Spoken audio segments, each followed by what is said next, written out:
உங்கள் சத்யாவில் குளு குளு ஏசி ஆஃபர். கொடைக்கானல் ஏரியில் படகு போக்குவரத்து சேவையை பொது ஏலம் மூலம் வழங்க கோரிய மனுவை தள்ளுபடி செய்து நீதிமன்றம் உத்தரவிட்டது.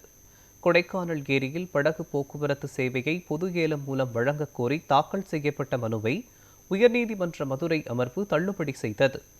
கொடைக்கானலை சேர்ந்த ஆரோக்கியசாமி தாக்கல் செய்த மனுவில் படகு சேவை வருவாய் நகராட்சிக்கு செல்லவில்லை என குற்றம் சாட்டியிருந்தது.